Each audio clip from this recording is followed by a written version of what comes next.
এখন ভাই আজকে থেকে এই প্ল্যানটা কিন্তু আপনার, ঠিক আছে? যখন আপনি ফুল পেমেন্ট করেছেন, যখন আপনি এটা আমাদের সাথে যোগাযোগ করেছেন, তার মানে এটা পরিচালনার দায়িত্ব কিন্তু আপনার। এবার মালিক, পুরোপুরি মালিক আপনি। এখন এটা আপনি কত ভালোভাবে ব্যবহার করবেন। তবে সমস্যা হলে আপনাকে জানালে অবশ্যই অবশ্যই কোম্পানি কিন্তু 3 বছরের গ্যারান্টি দেয় এবং 25 বছরের সার্ভিস ওয়ারেন্টি দেয়। এর ভিতরেও আমরা সবসময় কিন্তু কাস্টমারকে বলি আপনি ভালো করে বুঝে রাখেন, যদি না বুঝতে পারেন তাহলে বারবার আমার নিচে দেওয়া নাম্বারে ফোন দিবেন। হোয়াটসঅ্যাপ, ইমো এই একই নাম্বারে আছে, এখানে ফোন দিয়ে আমাকে জানতে পারবেন আপনি এখন পরবর্তী ধাপে কি করবেন। এখন আমরা তারপরও ভাইকে আজকে বুঝিয়ে দিয়ে যাব উনি আসলে কিভাবে এটা পরিচালনা করবেন। যেহেতু আজকে থেকে এটা মালিক আপনি যত ভালোভাবে বুঝবেন এবং যত ভালোভাবে পরিচালনা করবেন তত সহজেই গ্যাস পাবেন। যেহেতু এখনো গ্যাস পান না, আজকে মাত্র ইনস্টলেশন হয়েছে। এখন আমাদের প্রথম কাজ কি? প্রথম কাজ হচ্ছে, 1 নম্বরে কাজ হচ্ছে আপনার আগে এটা পাইপের গোড়া পর্যন্ত চতুর্পাশে দিবেন, মাটি বা বালু দিয়ে ভরাট করবেন। ভরাট করার পরে আপনারা এই যে এখানে একটা ফানেল দেখতে পাচ্ছেন, এই ফানেল থেকে আপনি অর্ধেক পরিমাণ গোবর এবং অর্ধেক পরিমাণ পানি একটা ড্রামে গোলাবেন। অর্থাৎ আপনার যদি 60 কেজি গোবর হয়, সাথে 60 কেজি পানি দিবেন, দিয়ে এটা ভালো করে মিক্স করে এখান থেকে ঢালবেন। কতদিন ঢালবেন? ঢালবেন ততদিন যতদিন এটা ফিল আপ না হয়েছে। এখন ফিল আপটা মানে সেটা করতে হবে 72 থেকে মানে সর্বনিম্ন 1 দিন এবং সর্বোচ্চ 3 থেকে 5 দিন এর ভিতরে আপনাকে কিন্তু এটা লোড করতে হবে।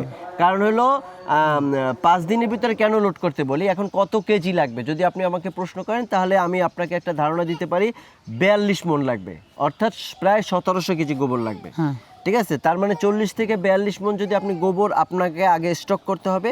তারপর 2 জন লেবার লাগিয়ে এখানে ড্রাম দিয়ে অর্ধেক পানি অর্ধেক গোবর গোলায় গোলায় দিতে থাকবেন, ততক্ষণ দিবেন। আমি যদি আপনাদেরকে দেখাই, আসেন আমার সাথে। এখানে কিন্তু আমাদের একটা ফানেল আছে, এটা কিন্তু আমাদের আপনারা দেখতে পাচ্ছেন। এখান থেকে আমরা গোবর যখন দিব, দেওয়ার পরে এই পাইপ থেকে এখান থেকে উপরে দিকে উঠবে, উপরে থেকে উঠবে, উঠে কি হবে এখানে জমা হবে। কিন্তু এই যখনই এখান থেকে উপরের দিকে উঠবে, এখানে যখন উকি দিবে, এখন উকিটা দিবে কিভাবে, যদি আমি ক্যামেরাটা ভিতরে নেই, দেখেন এখানে কিন্তু নিচে একটা পাইপ দেখা যাচ্ছে। এই উকি দেওয়ার সাথে সাথেই আপনি কি করতে হবে, এখন আমাদের চাবিটা কি আছে, খোলা আছে, ঠিক আছে? এই চাবিটা অফ করে দিবেন। যখনই এখান থেকে উকি দিবে তখনই চাবি অফ করে দিবেন। অফ করে দেওয়ার সাথে সাথে বুঝবেন আপনার যে 40 মণ গোবর এবং পানি দেওয়ার কথা ছিল, এটা কিন্তু আপনার পূর্ণাঙ্গ হয়েছে। তার মানে আপনার পালা ধরে ওজন দেওয়ার মতো কিছু নাই। এখন পালা ধরে যেহেতু ওজন দেওয়ার মতো কিছু নাই, তার মানে এখান থেকে উকি দেওয়ার পরে কি করবেন, প্রথম কাজ চাবিটা অফ করে দিবেন। এখন চাবিটি কি অবস্থা আছে? সারা আছে। হ্যাঁ, যখনই কি করবেন, এখান থেকে উকি দিবে উপর দিকে, উকি দেবে, তখন কি করবেন, চাবিটা উপর দিকে তুলে অফ করে দিবেন, উপরের দিকে তুলে দেবেন। উপরের দিকে তুলে দেওয়ার সাথে সাথে আপনার আর কোনো কাজ নেই, গোবর পানি দেওয়া বন্ধ। গোবর পানি দেওয়া বন্ধ রাখার পরে দেখবেন গ্যাসের প্রেসার ধীরে ধীরে এখান থেকে ধীরে ধীরে এই গোবর পানি অটোমেটিক উপরে উঠতে থাকবে। উঠতে উঠতে এখান থেকে উকি দিয়ে এই যে আউটলাইন একটা পাইপ লাগিয়ে দিয়েছি, দেখছেন?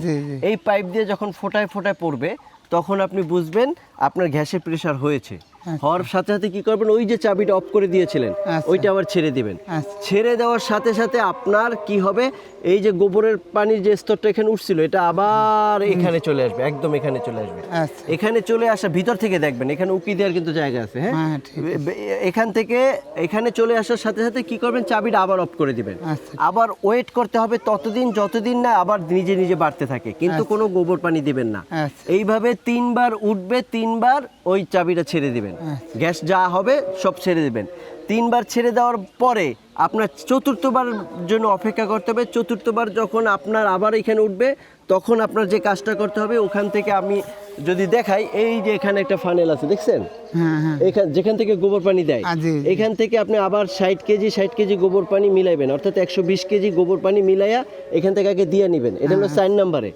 দিয়ে কি করবেন, আবার এই চাবিটা ছেড়ে দিবেন।